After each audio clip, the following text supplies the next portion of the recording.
VK Mishra present. हमारे channel पे बने रहने के लिए हमारे चैनल को लाल बटन दबा करके सब्सक्राइब करें और साथ में बेल आइकन घंटी दबाएं। जय श्री राधा कृष्ण। आप सभी का हमारे YouTube चैनल पे बहुत बहुत स्वागत है। यूं ही ज्ञानवर्धक जानकारियाँ प्राप्त करने के लिए हमारे चैनल को लाल बटन दबा करके सब्सक्राइब करें, साथ में बेल आइकन घंटी दबाएं ताकि मेरे वीडियो का नोटिफिकेशन आपके पास सबसे पहले पहुंचे। वीडियो को लाइक और अपने मित्रों के साथ शेयर करें।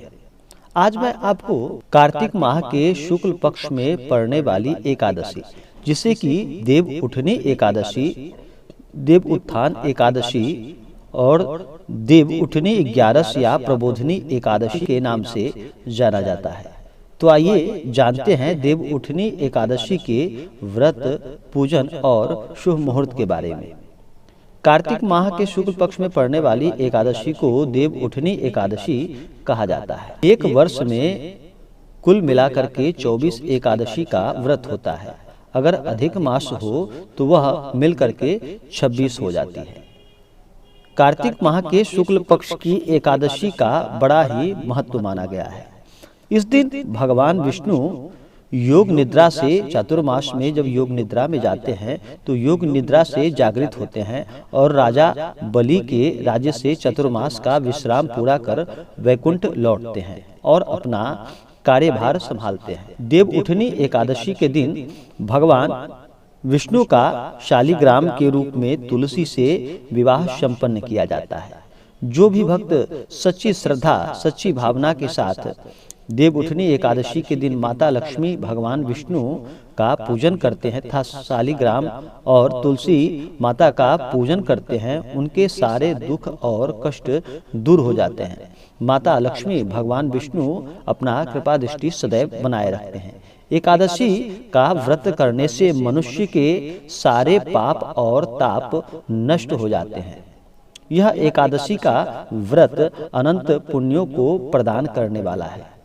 एकादशी व्रत करने वाले को नियम और निष्ठा का पालन करना चाहिए। एकादशी व्रत करने वाले को दशमी की रात्रि से ही नियम और निष्ठा का पालन करना चाहिए।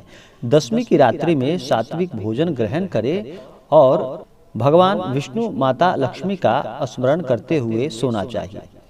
अगले दिन एकादशी के दिन सुबह ब्रह्म मुहूर्त में उठ करके गंगा नदी या घर के जल में ही गंगा जल मिला करके स्नान करना चाहिए। स्नान करने के बाद शुद्ध वस्त्र धारण करे। उसके बाद संकल्प ले कि हे प्रभु, हे भगवान विष्णु, हे माता लक्ष्मी, आज मैं आपके एकादशी का व्रत करने जा रहा हूँ। आप हमें आशीर्वाद प्रदान करें और पूरे विधि विधान के साथ भगवान विष्णु का पूजन करे। दिन भर व्रत उपवास रहे और शाम के वक्त भगवान विष्णु का पूजन करे या दिन में करे। इस दिन भगवान विष्णु का पूजन गन्ने का मंडप बना करके उसके अंदर भगवान विष्णु का स्थापना करना चाहिए और एक चौकी लगा करके उस पे पीला वस्त्र बिछा करके उस पर भगवान का, विष्णु का मूर्ति का स्थापना करे और माता लक्ष्मी का और पूरे विधि विधान के साथ उनका पूजन करे।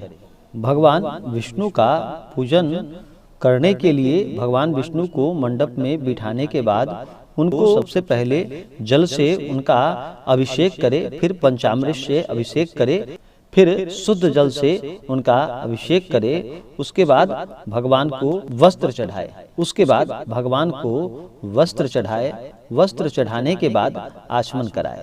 उसके बाद भगवान के ऊपर अक्षत नहीं चढ़ाए, अक्षत के जगह उनके ऊपर तिल चढ़ाए। भगवान विष्णु को अक्षत नहीं चढ़ाया जाता है, तो भगवान विष्णु को अक्षत चढ़ाए, चंदन पुष्प चढ़ाए, पुष्प माला चढ़ाए। उसके बाद धूप दिखाएं, दीप दिखाएं।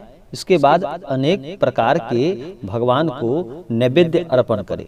नैवेद्य में ऋतुफल हो, सेब हो, केला हो या जितने भी प्रकार के नैवेद्य हो, भगवान विष्णु को श्रद्धा पूर्वक अर्पण करें।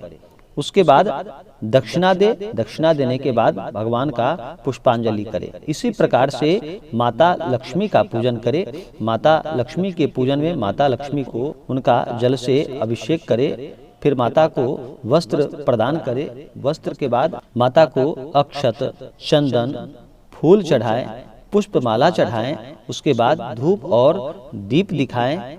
इसके बाद नैवेद्य देने के बाद फिर माता को दक्षिणा चढ़ाएं। दक्षिणा चढ़ाने के बाद पुष्पांजलि करें। उसके बाद भगवान का कथा श्रवण करें, देव उठनी एकादशी का कथा श्रवण करें। उसके बाद फिर आरती करें। इस दिन भर व्रत उपवास रहें। अगर व्रत उपवास ना रह पाए, अगर निर्जला ना रह पाए तो एक समय फलाहार ग्रहण करें।